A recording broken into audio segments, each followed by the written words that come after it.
இனிமே கண்ணை மூடிட்டு கடலை எண்ணெய் வாங்கலாம். ஏன்னா மந்த்ரா கடலை எண்ணெய் இதயத்தின் தயாரிப்பு. வறுக்க பொரிக்க ஏன் எல்லா சமையலுக்கும் மந்த்ரா தான். மந்த்ரா கடலை எண்ணெய், அபார ருசி, ஆரோக்கியமான உடல் நலம். தீவிர அரசியலில் இறங்கியிருக்கும் தாவேகா தலைவர் விஜய் தன் கடைசி படம் என்று அறிவித்த ஜனநாயகன் பொங்கல் பண்டிகைக்கு முன் ஜனவரி 9 வெளியாகும் என்று அறிவிக்கப்பட்டிருந்தது. படத்தில் மத உணர்வுகளை புண்படுத்தும் காட்சிகள் இருப்பதாக கூறி மத்திய திரைப்பட சான்றிதழ் வாரியம் தணிக்கை சான்றிதழ் அளிக்க மறுத்தது. இதனால் திட்டமிட்டபடி பொங்கல் பண்டிகையின் போது ஜனநாயகன் வெளியாகவில்லை.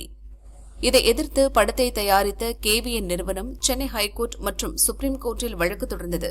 படம் 500 கோடி ரூபாய் செலவில் தயாரிக்கப்பட்டுள்ளது. குறிப்பிட்ட காலத்திற்குள் படத்தை வெளியிடாவிட்டால் எங்களுக்கு இழப்பு ஏற்படும். எனவே தணிக்கை சான்றிதழ் வழங்க உத்தரவிட வேண்டும் என்று தயாரிப்பு நிறுவனம் வாதிட்டது. அதே நேரம் குறிப்பிட்ட காலத்துக்குள் சான்றிதழ் வழங்க வேண்டும் என்று எங்கள் தரப்பை நிர்பந்திக்க முடியாது என வாரியத்தின் வழக்கறிஞர் வாதிட்டார். இதற்கிடையே மறு தணிக்கைக்கு ஒப்புக்கொண்ட KVN நிறுவனம் வழக்கை திரும்பப் பெற்றது. அதைத் தொடர்ந்து ஜனநாயகன் படத்தின் மறு தணிக்கை நேற்று முன்தினம் மும்பையில் நடைபெற்றது. அப்போது தணிக்கை வாரிய உறுப்பினர்கள் எதிர்ப்பு தெரிவித்த காட்சிகள் நீக்கப்பட்டுள்ளதா என்பதை ஆய்வு செய்து வாரியம் திருப்தி தெரிவித்ததாக கூறப்படுகிறது. ஜனநாயகன் படத்தின் நாயகன் விஜய் இப்போது அரசியல் கட்சி தலைவராக உள்ளார்.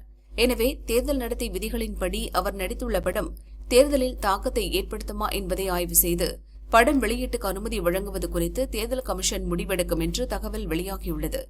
ஜனநாயகன் படத்தை வைத்து தேர்தல் கூட்டணிக்கு வரும்படி விஜயை பாரதிய ஜனதா கட்டாயப்படுத்துவதாக எதிர்க்கட்சிகள் குற்றம் சாட்டின. இப்போது தணிக்கை வாரியம் தன் பணியை முடித்துள்ளது. இந்நிலையில்தான் தேர்தல் ஜனநாயகம் குறித்து மட்டுமல்ல, ஜனநாயகன் திரைப்படம் குறித்தும் தேர்தல் கமிஷன் முடிவெடுக்க உள்ளது.